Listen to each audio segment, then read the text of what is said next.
Hello, everyone. Welcome in to Live Living with Intention. I am April Wyatt, and I'm your host for this hour where we get to talk about kindness and leadership. This is so important. And in the global shifts that are happening and also within ourselves, it's really important to bring ourselves back to that space. And it's because our minds get so wrapped up in things. As I'm a somatic performance coach, so I'm thinking about the body. I'm thinking about how when we're not in that state of openness or kindness, we're in that rushing mode, right? We can't think as clearly and we're disconnected. We're really disconnected from what helps us be in this space of compassion and kindness. First and foremost, I want to say for ourselves, right? I just need to say that, as we fill our cups, as we bring it back to ourselves, then that's where we can give from that authentic space, that kindness, that reciprocity that happens. And other people can feel it. They can feel it when you walk into the room. What type of mental state you're in or embodied state, right? And when we are kind to ourselves, we have more compassion for others as well. And that's really important, whether you're a leader, whether you're an entrepreneur, whether you're, a parent, working with other people in the community. We need to remember that we are the ripple effect. And this is why I'm here. This is what I love to do. If you're not familiar with me, I love bringing together people, different dynamics to talk about wellness, to talk about well-being and how that impacts us, communities, and the world. Because we all need that remembrance that it starts with us. And today is no exception, as I had two phenomenal people with me. But before I bring them up, I want to bring in to talk about just kindness isn't just being nice either, right? It's about a kind of positivity, a steadiness that we hold within ourselves. It strengthens our decision making. The environments, it changes, it shifts that. It really does. And the people that are in those environments. And also it's a regulator for people to feel more relaxed, to be able to breathe easier, to reflect and respond with the intention, as my business is living with intention. It really does. It really affects everything. And when leaders embody it, that ripple reaches far beyond themselves, communities, again, globally. And that's the thread that we're going to be exploring today. And it also it includes the experiences that I have created through a Bali retreat. So I just want to show this image of this Bali retreat that I have coming up. And that is on October 10th through the 17th. I don't have the dates on here right now, but it's the 10th through the 17th. And it's really a place where you can come, you can have those experiences of gentle breath work, movement meditation. So it's not a meditation where you're sitting still, it's moving, it's connecting to yourself, because that's where the magic happens. It's all within us. And when you feel safe and supported in that environment, which Bali is absolutely stunning, as we're going to be on the northern shore, surrounded by the beaches, just steps away from the beach, basically, away from the hustle and bustle of Ubud, the capital. So a lot of people think of Bali and all these yoga retreats and things. No, we are far out on the northern shore. And that's what I love. I love immersion. I love inclusion. I love reconnecting to nature, because that's the foundation that's where we find ourselves. So if that sounds like something that calls to you, please scan that QR code, either the top, that'll bring you to my webpage, or down at the bottom is the Bali retreat direct link, or reach out to me. I would love to share more about Bali with you. It's really about rediscovering more of yourself. And since we're speaking of kindness too, I just want to give a shout out to Mike Ashebrander and the Hounds of Business.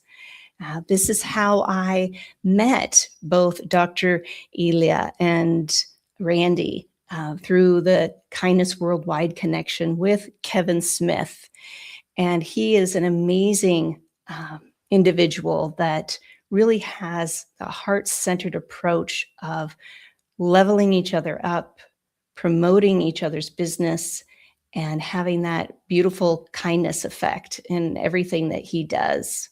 And speaking of which, I also want to say something about this amazing event that's going to be coming up on Wednesday, March 1st. This is the first panel of 4 that I have the privilege of being able to support and sponsor in. And this is the She Wins event. And this is talking about women, talking about how when women come together and lead and offer their own insights and support for others, we all win, right? So you can find more information on my LinkedIn page. I will repost that, and also on Mike Ashebraner's and the other sponsors you'll see behind me when I come full screen, because I decided, hey, I'm going to highlight this. This is my show. I can do that.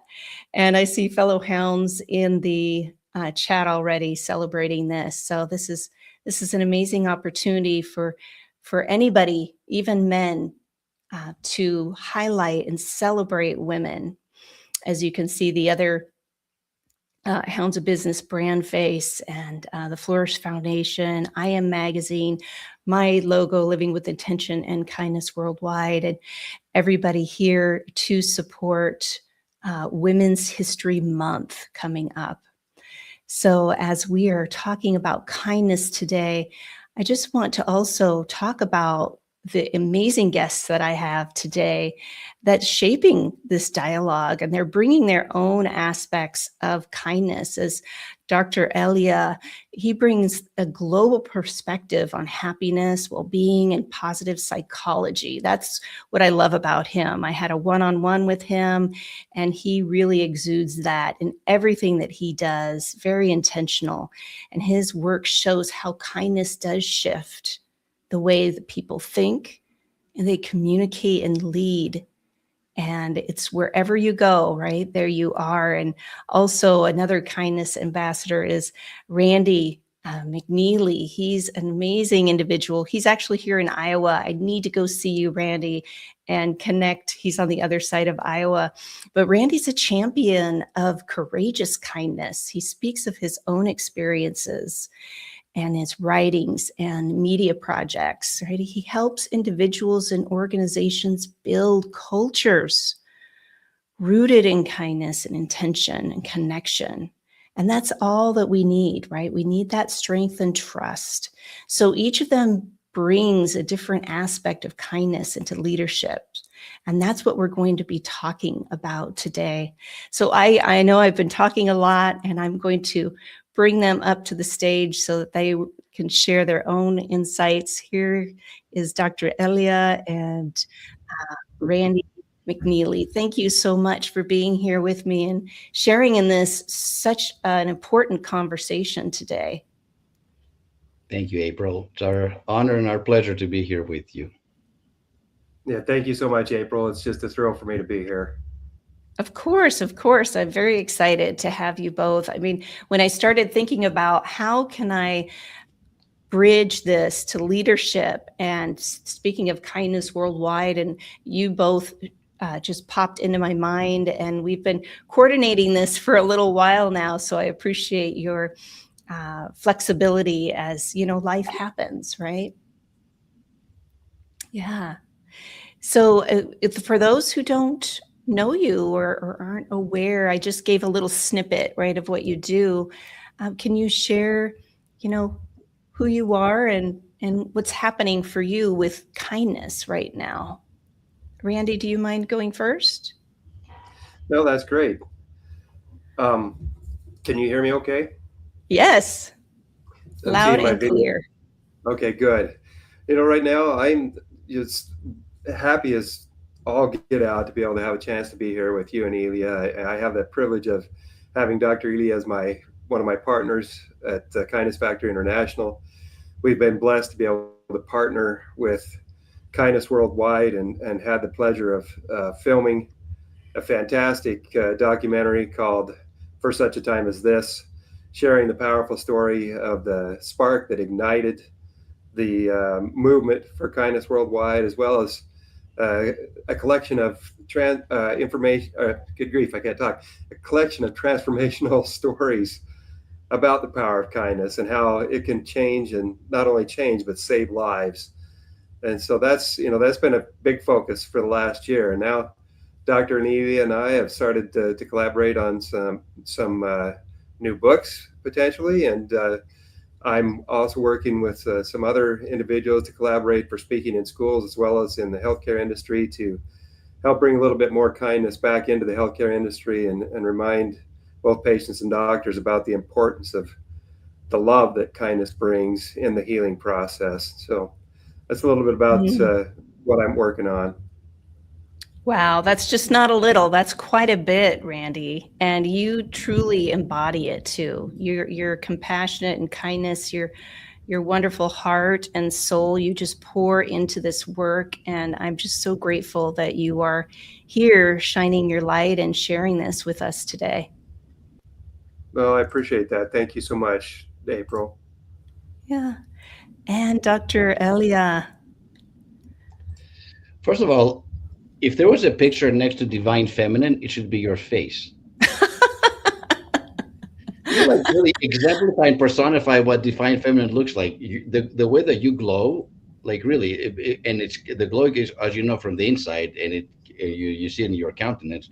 It's so beautiful, April. So first, thanks for having us here. I just want to start off with that. Oh, you're so generous. Thank you so much.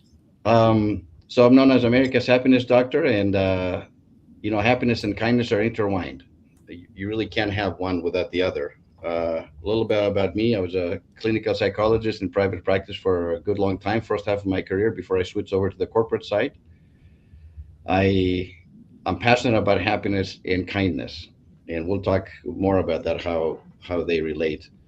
What's happening right now? I'm literally about to embark on a 10 keynote speaking tour in 4 countries over the course of the next 2 months. Hey, Mike, I love this guy. He just sort of anyway, so I'm excited. I'm a little overwhelmed. I've never had like that, that kind of back to back to back keynotes. But it's really all about spreading the light and spreading the message of happiness and kindness, both on an individual basis, but also in a cultural and organizational. Because I'll be speaking to a lot of corporate and HR people, in various of these, in a couple of universities. So yeah, I love it. I'm passionate about it. I'm excited and a little nervous. Mm. It's kind of like a. Oh, I love it though. I love that you show up transparent, saying, yes, I'm doing all these things, but I'm a little nervous. But once you get in front of those people, and that's the big audiences that you're going to be addressing, do you feel that they are just craving kindness? Do you feel that they are so open to it? Or do you feel that there's some resistance there, Dr. Elia? What do you think about that? I don't know, but what I can tell you is that the last of these 10 keynotes is at the World Happiness Summit that Karen Guggenheim put together in Lisbon, in Portugal in May. And wouldn't you know it, because what is the theme? The theme is kindness.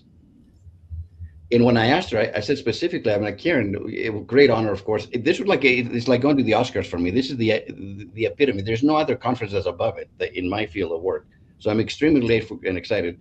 But I was like, Karen, who is the audience? Like, who comes to your conferences? And specifically this year, when the theme is kindness, and she's like, you know what? It's all the big consulting firms, McKinsey, Deloitte, PricewaterhouseCoopers, whatever, Prada, Nike, all these big companies. And I'm like, why do they come to your conferences? And she goes, specifically because toxicity in the workplace is an $11 trillion problem yearly. Wow. Really, that's more than most countries' GDP. And so I'm like, so they come to your conference, they can learn more about how to eliminate toxicity, right? And to me, if toxicity is the cancer in organizations, right, and in culture and in our society, then kindness is the antidote, pure and simple. Mm, indeed, it is. It is. And it's so important for us to remember uh, that it really starts with us. It really starts with us giving that back to ourselves first, because then that's when it's authentic and genuine, and we're wanting more for others instead of expecting something from them.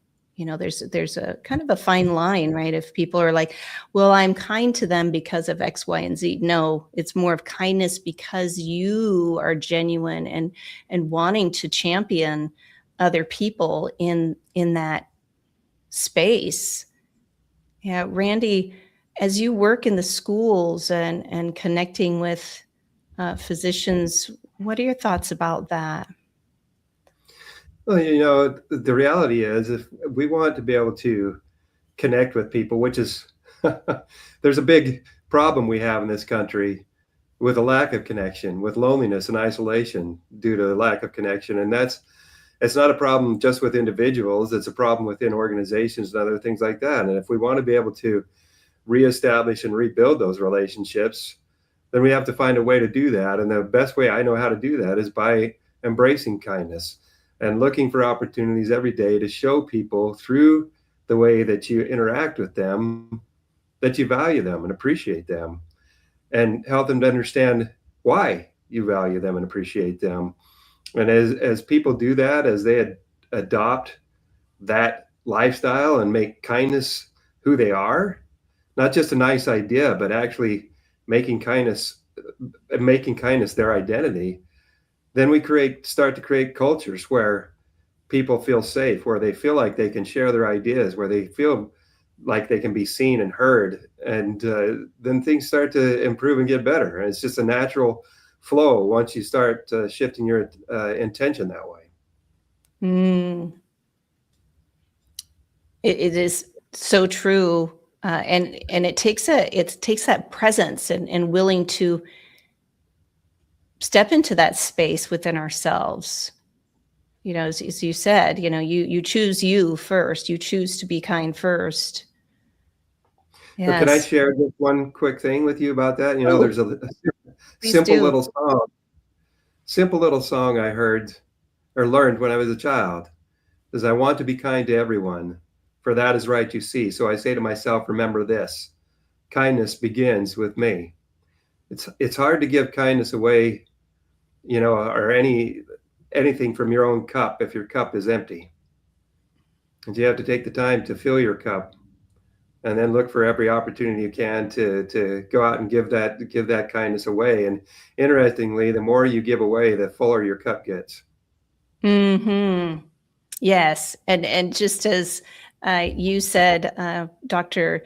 Elia, about just being a little vulnerable, a little transparent about being nervous, speaking in front of these big global events and things. And I am just curious, with your work, you've spent years showing leaders how to positively, strengthen, their judgments, and their steadiness. So from your experience, what shifts inside the leader, right? These people that are to be this prominent leader for their corporations, businesses, right? As you said before, these big corporations are spending so much money on the leakage because the lack of kindness in the community, you know.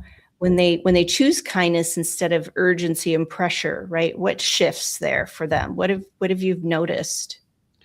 And just by the way, just to correct, I mean, I'm not nervous about speaking. Actually, the speaking part is I'm in my element. I love being in front of people. I'm nervous about the logistics. I'm like putting it all together, my little ADHD brain. Anyway, as far as like organizations, I work with senior leaders. That's for the C-suite.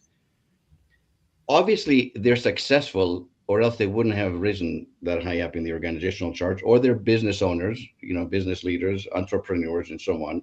So they definitely have a winning mindset. Otherwise, they wouldn't be where they are.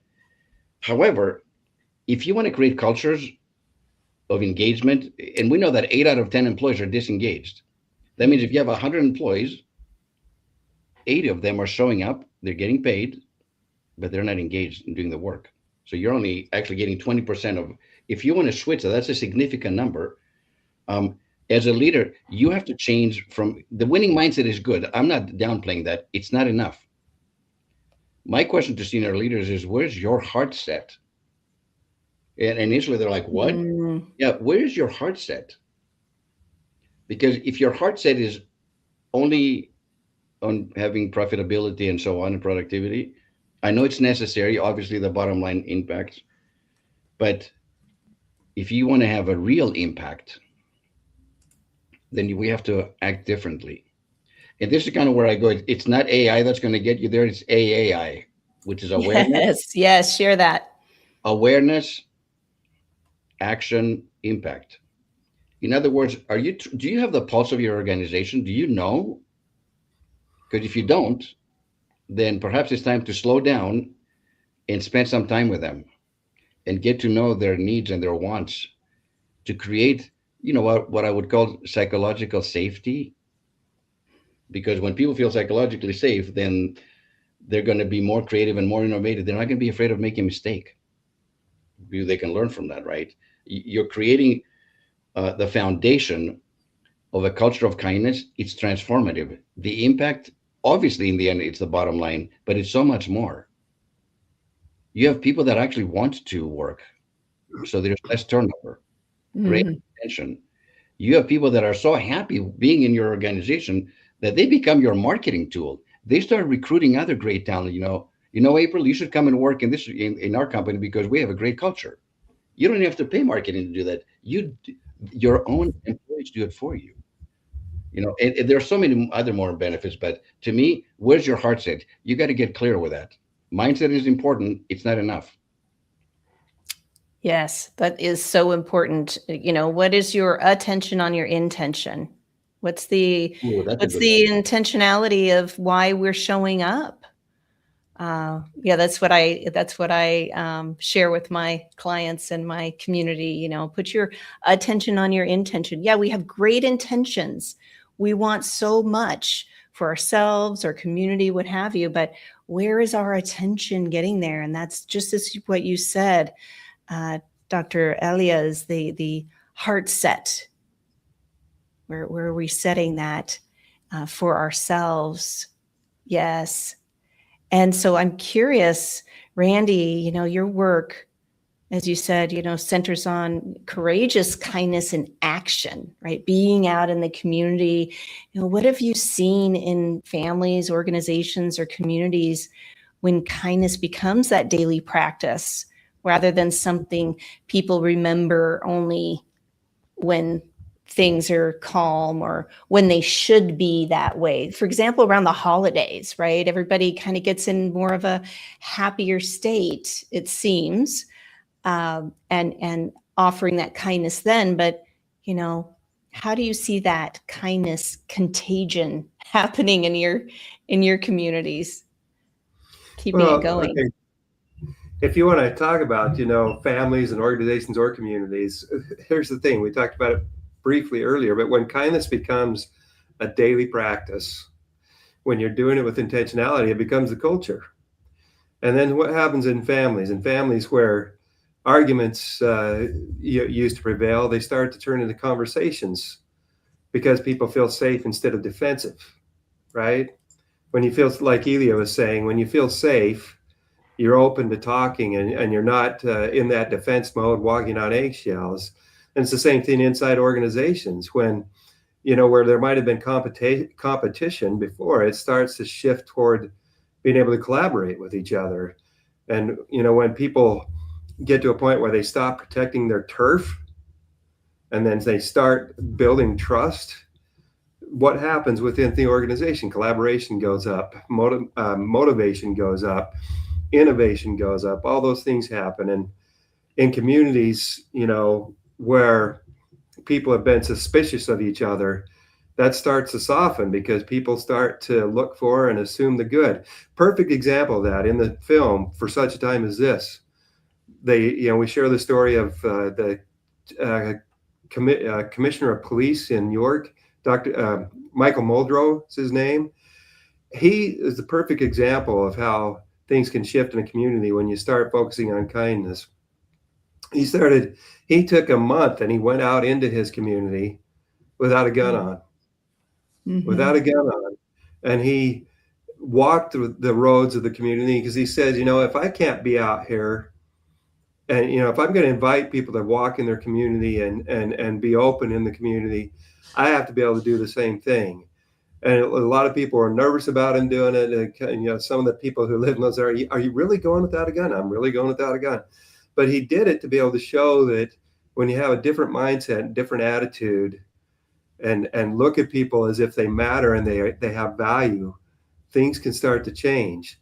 And, it's when kindness is practiced consistently and not occasionally, what happened, just like what happened in York, people start to believe that they matter. And what happens when people believe they matter? They show up differently. They show up totally differently. You show up differently. I show up differently.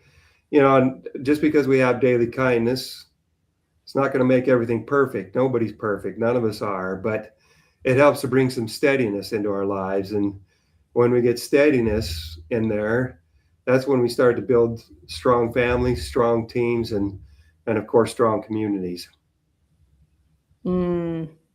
Yes, that's what it is all about. You guys are really hitting the mark here. I mean, because you walk the walk, you live this daily, and I really appreciate how you embody this and really exude it with each of your connections and how you relate to other people. That's, I think, what really matters. And as you mentioned, Dr. Elia, about the psychological safety of it, right? This is about nervous system. This is the soma, the body, as I'm very familiar with, and we all should be. When our nervous system feels safe, right? When the environment feels safe, when a leader feels safe, that creates that trust, that connection, that team, that really working cohesively as a team. And I just want to bring it back to you, Dr. Elia, about that positive psychology, right? That teaches about emotional states, right? Influences the nervous system. So how does happiness and compassion practices support someone who's trying to lead or live in that steadiness when life demands more of them, when they feel that there's more overwhelm, there's a lot of pressure to do things? How does the happiness and compassion practices support them? Yeah, and I also wanted to bring something up about kindness towards self. And as much as both you and Randy talked about how important that is, and you can't give from an empty cup and so on, in my experience, both as a psychologist and as a coach, working with thousands and thousands of people, I feel like kindness towards self, which could translate into self-care, a lot of times is missing in action. So what we end up having is people who have kindness in their hearts. They're beautiful, wonderful people who give and give and give, and then they hit the wall, and then they get burned out, or they get sick, or they. So it's not necessarily true that people that perform acts of kindness also give kindness to themselves. I wish it were, but so for me, because you talked about both Randy and I, we try to do this on a daily basis. My self care is a non negotiable. It wasn't always that way, by the way. When I got burned out, I wasn't practicing the talk. But for now, if my batteries are not full, how can I give all that energy away? So when we create cultures of kindness within an organization, guess what? Happy employees who are kind to themselves and others are the best colleagues to have, the best. Hmm. And why do I say that? Because if I show up at work and I've taken care of myself, my batteries are full, and I see somebody else, let's say I'm going to use Rain as an example. For whatever reason, there's something, and I can read him, and there's a cloud over his head. He's going through a lot in his life or whatever. I can say, Randy, my brother, yeah, he could have a sick kid or a wife or whatever. Like, go home. I got you. Because my batteries are full. I have your back, basically. There might come a time next week when Randy will have my back. And that always Hmm. comes, it flows naturally and easily. It's not manufactured or anything like that. That's why kind and happy employees are the best employees and their best teammates. And that's how you create that kind of culture where, you know what, we're not all at 100% on the same exact day, but whoever is, doing well, they can a helping hand. See that we Exactly. do good, right? And we help one another. And that's how you create teams of trust. Because Hmm. relationships, I know love is important, but guess what's more important? It's trust. Exactly. And I know a lot of people, like I did a lot of marriage counseling over the years, they loved one another. Hmm. But when there was breach of trust, especially more than once or twice, guess what? That marriage or that relationship was pretty much over. They loved one another, but trust had been breached too much. That's why trust to me is the foundation. So if I trust that Randy's going to show up for me, or if Randy and you, April, trust that I will show up for you when you in your time of need, that is a very powerful connection that we have. It definitely is. And you mentioned something that is so important about um, not just the trust aspect, but about, having that awareness that kindness doesn't cost a thing. It's when somebody thinks, oh, I still have all this to do, and yet that person has this challenge in their life, and that means it's a burden I have to take on more. When we come from that place of kindness, of true, genuine, authentic compassion and caring for one another, then it doesn't cost anything. And I learned from Wayne Dyer said a Mm, long time ago, right? That's the ego, that's the mindset, and ego is edging God out, edging that. I say like higher power, whatever your higher power is, that connection to source, that connection to you. That's when it costs you something. So when you're in that state of mind, as you perfectly described, um, Ellie, about, I got your back. I'm going to be here for you. And then Randy could relax and go, okay, I can turn my focus on what really matters right right. now. Exactly. And that's so important in any dynamic, whether it's home life, work life, community life, just knowing to have people, to have that little safety net to come in. Yeah. Randy, what is your contribution to this discussion here? What shined for you in that moment of us talking? Well, as I sit and listen to you and thinking about what Elio was saying and the experience that I've had, we both had the opportunity to be there for each other when we needed it, and there's something to be said about knowing that you have a support system around you. There are people out there who don't necessarily have that all the time. That's why, Elia talks about this, and I've talked about this. It's so important. We have, times when we just receive a little nudge, little thought in our mind. April needs to hear from somebody today, or Elia needs to hear from somebody, or or Randy needs to hear from somebody. And I found over and over as I've acted on those nudges, if I followed those little, whatever you want to call them, I call them promptings, and act on them, and I can be there for somebody. I can send a text. I can make a call. I can just check on somebody to ask them how they're doing. And and Elias experienced this. He said this. I've heard him say this multiple times. I've had people say, "How did you know? How did you know that I needed that right now?" And the only way I can explain that is something, maybe call it God, call it the universe, whatever your beliefs are. In my mind, somebody prompted me to reach out. So I did. I acted on it. And when we are striving to follow those little nudges, it's another part of being there, and it's a part of creating some psychological safety. It's the same thing that happens when we are looking out for each other at home, at work, wherever we go. If people feel like they have a support system around them, they're going to be a lot more relaxed. And that's what kindness, I should say, really what love that is extended through kindness does for us. Because kindness, what is it? It's love in action. And courageous kindness is being willing to extend love towards others, regardless of the situation. And I'm so glad that, Randy, you said that, because to me, in life, what really matters is how do we show up in our relationships? Exactly. Sometimes kindness is not convenient. Somebody needs you. I mean, it's midnight. It's 2 o'clock in the morning. But this is when they need you. It may not be convenient, but it's always worth it when you extend yourself in that hand of love and support. And so it's not always convenient, but that's not the point. The point is, how do you show up? Do you show up with love and an open heart, with kindness, with compassion, with empathy, with forgiveness? How are we showing up in our relationship? That's really what matters.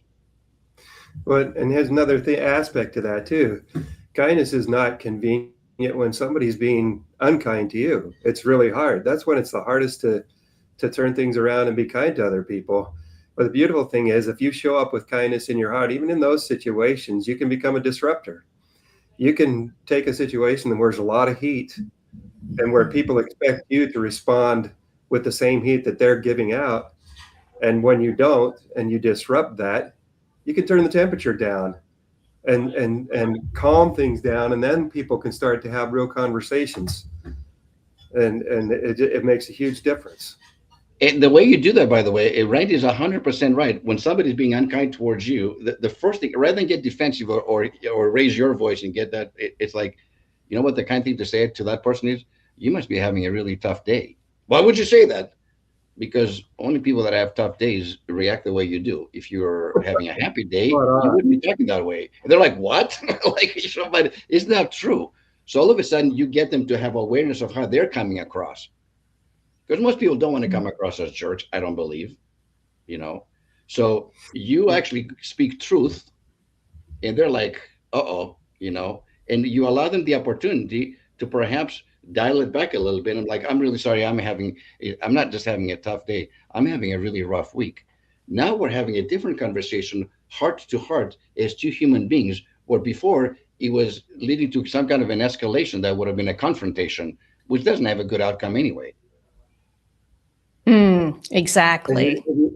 You notice that when Elia raised his hands, it was like that. When it's an escalation, when it's changes, it becomes like this, where your hands are open and your heart is open, your mind is open. You're much more willing to receive, because you've given them permission to tone down, and given them help them to understand, hey, somebody cares and is willing to listen to me. Yes, that is it right there. Somebody is actually listening, because we all want to be seen, heard, and be valued. And when we come from kindness and we say, we see you, as you said, Dr. Elia, about, what's going on here? How come you're, reacting that way? Most of the time it's like, I'm just having a really bad day. Or, right. If they're open to talking to you, it depends, right? Well, we can offer that. We can extend that hand as Randy said, right, keep that open, those open hands, extend that, and let them know it's okay to express, to talk, to share, because there's a lot of people, especially in trauma. I'm trauma, that's what I work in. If they don't feel safe, if they don't feel comfortable, and if they're just getting to know you, they're not going to open up right away. But planting those seeds, letting them know that they're seen, that there is some safety there within you, then that kind of eases that, and they'll be more apt to open up in the future. So we can't have expectations either of people just saying, oh, this is wonderful kindness, and I'm gonna, I'm being real here. People need to understand it's an invitation.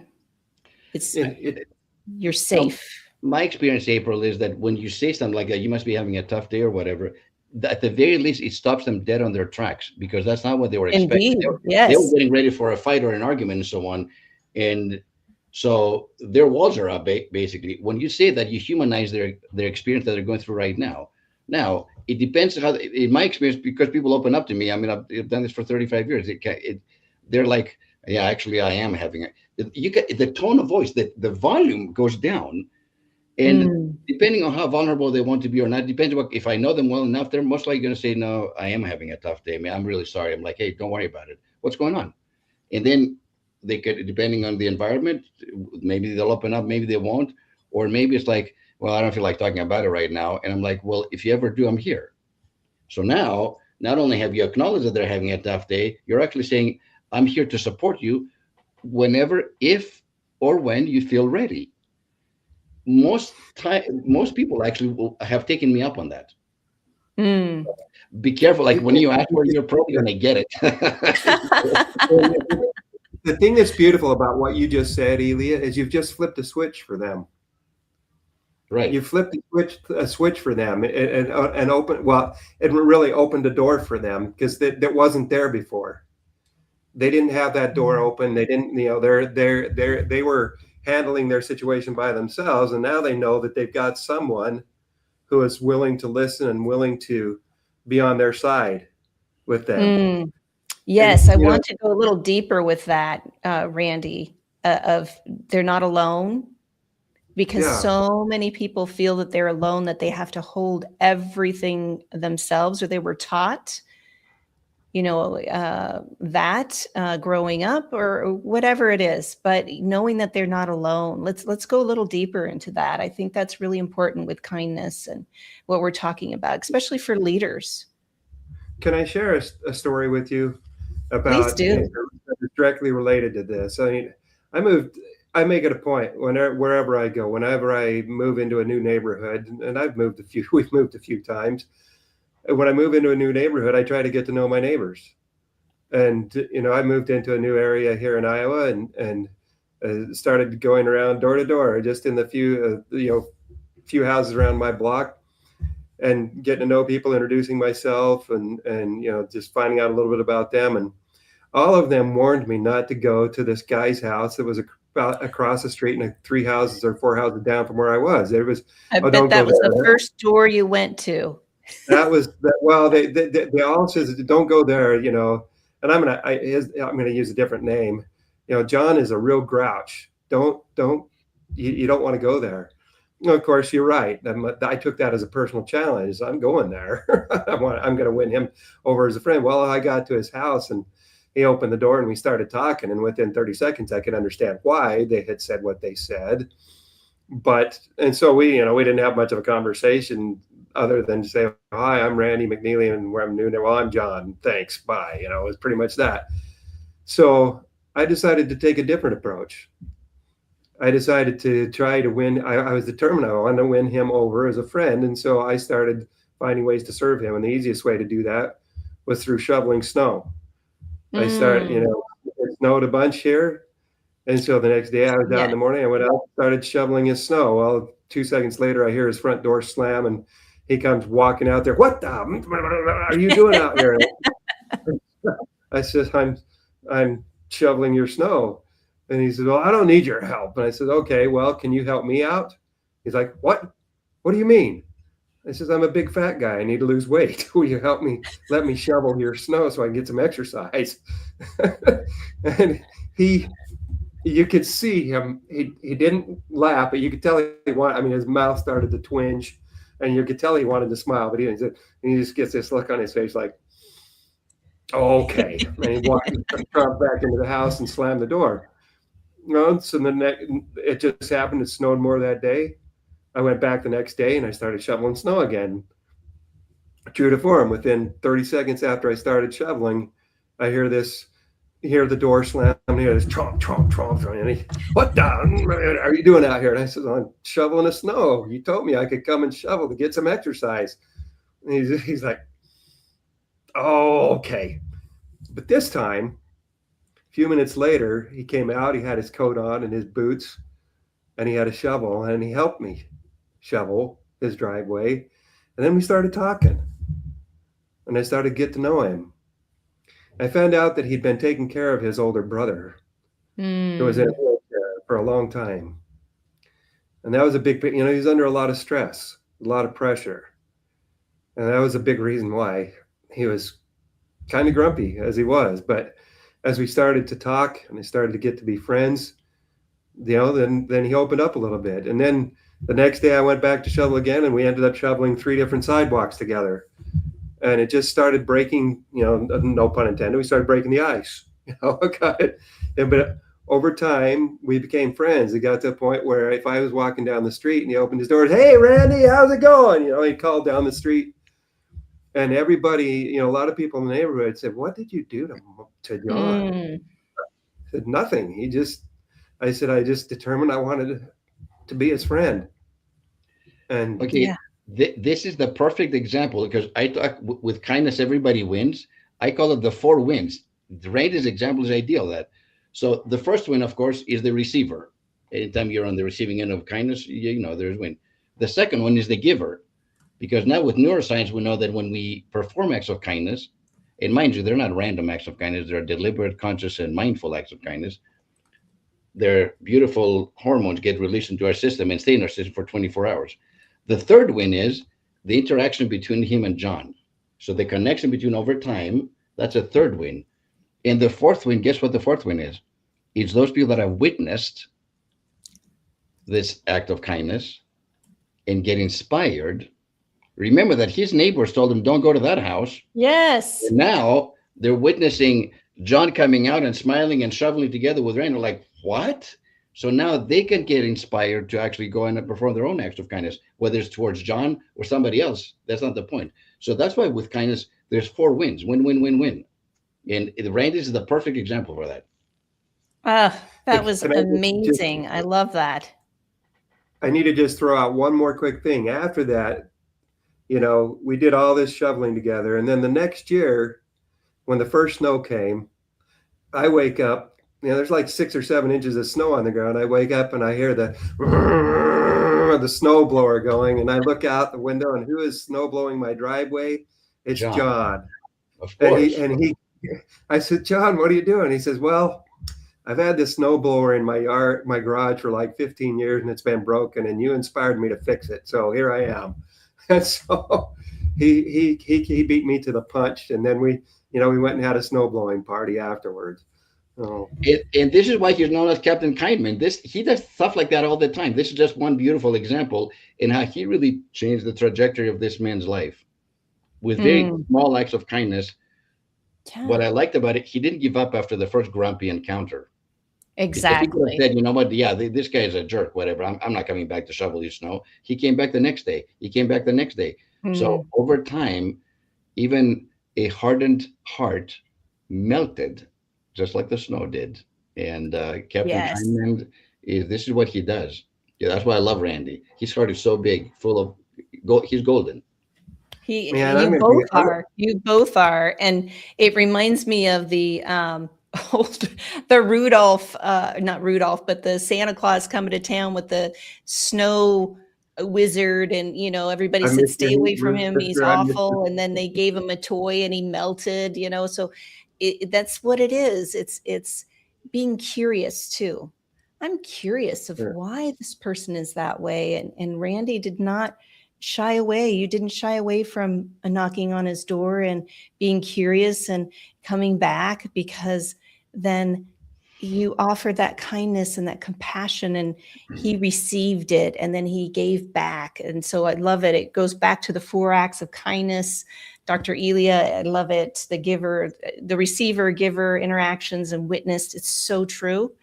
And it does come back to neuroscience and how those endorphins are released and we feel better as we give and receive. That's a reciprocity and all of that. So, oh, I so love this conversation that we're having. I did put the ticker at the bottom of kindnessworldwide.org for people to check them out. That's where Kevin Smith and the and how we met with the Hounds of Business and Mike Asherbranner and Such as Time as This, the movie. I loved watching the movie and seeing both of you in it. So anybody that's curious about that, please go and check out that website. They are all also looking for kindness ambassadors worldwide. So if you feel that you fit right in with these amazing souls here today, check it out, see what that's all about, because we all need more kindness, and especially for ourselves, as we're the ripple effect around the globe. So before we go, this has gone so fast. I just love this conversation. I just want to just have each of you share a takeaway message. What do you want our listeners and viewers to know? What is a message of kindness that you have for them? And also your contact information, how to connect with you. Since I have you up there, Randy, do you mind going first? No, not at all. My message is simple. The first thing, it comes back to that little song, remembering that kindness begins with me. If I could say anything, 2 words: love yourself. Love yourself. Take the time every day to look in the mirror and say, I love me because, and name 3 or 4 things. And when you do that, it'll be much easier to look at other people and say, I love you. I love you, April. I love you, Elia. I love and appreciate you for who you are. When we have that love in our heart, that's what kindness is all about. We're talking all about kindness, but really, what is kindness? Again, kindness is love in action. It's love made visible. It's all about delivering the love that this world needs now more than ever. Remember that song from the 60s? What the world needs now is love, sweet love. Well, every one of us here can be the means of delivering that love through simple acts of kindness. We can help love grow in the world every day by giving kindness away. Wherever we go, it can help love grow through kindness. Thank you. Thank you so much, Randy. I really appreciate those words of wisdom as you have lived that experience. Yeah. You're welcome. Thank you, April, for having me. It's been a blessing. By the way, Elia, just to know, I'm afraid I'm over here blushing. I'm almost as red as my cape because of your kindness. Thank you for your kind words. It's true though. You're welcome. You too exemplify that. I think for I me, agree. April would be don't procrastinate your happiness. Forget all the else. Say that Because, Very again. good. yeah, don't procrastinate your happiness, because most people live in the when. So basically, when Yes. I'm in the right relationship, when I get married, when I have kids, when my kids grow up, when my kids get married, when I have enough money, when I have enough time, when I retire, all these whens, guess what? There are no guarantees any one of us is going to be here tomorrow. So the best gift to the world is for you to find your own inner bliss, your inner peace, to live as balanced life as you can, and to pursue, happiness in your daily life. And obviously, kindness and happiness, like I said before, you cannot have one without the other. So the other thing I wanted to say is, if there's anyone in your audience that has or knows of anyone who has a compelling story where they've overcome difficulties and struggles and so on, and they're crushing it in life, talk to us, either through April or directly to Randy and I. because we're not only determined but committed to creating more movies and more storytelling through the Kindness Factor International, and to showcase people that have had ups and downs, Hmm. and they've conquered their trauma, and they healed their trauma, and and they've climbed the mountain, and now are being beautiful examples to other people. So we want to tell stories like that. So if you have someone that you know or yourself, reach out to us, and let's have a conversation. We'll see where it goes. Amen. Amen to Exactly. that. Just to say, we have the master storyteller working with us, that Elgin Cahill. He's not here, but we would love to be able to help you, bring your story to life. I love that invitation. Yeah. So where, just reach out to you, Dr. Ilya, And Randy, yeah, just reach or out to Randy. LinkedIn, or my website. Yeah, just reach out to us. You can go to thekindnessfactor.com and reach out to us that way as well. Yeah, Thekindnessfactor.com. yeah, Kindnessfactor.com. yeah. Yep. Nice. Can they find that through the kindnessworldwide.org, or is that a totally separate? No, it's a separate. Totally, It's our totally separate website. It's our own website. Yeah, the Okay. kindnessfactor.com. Yeah, and or LinkedIn is the best way that we can have a conversation afterwards. We just Of want to course. produce stories that are inspiring, uplifting, positive, with a heart. And because Mm, Elgin's such a great storyteller, he will make your story sing. I promise you that. wonderful. I can think of a few people right now I need to refer over there to you both. So yeah, Sounds great. everybody And has so, a story. Yeah, everybody has a story, and their story matters. And I know that's kind of been, washed, rinse, repeated, whatever, but it's so true.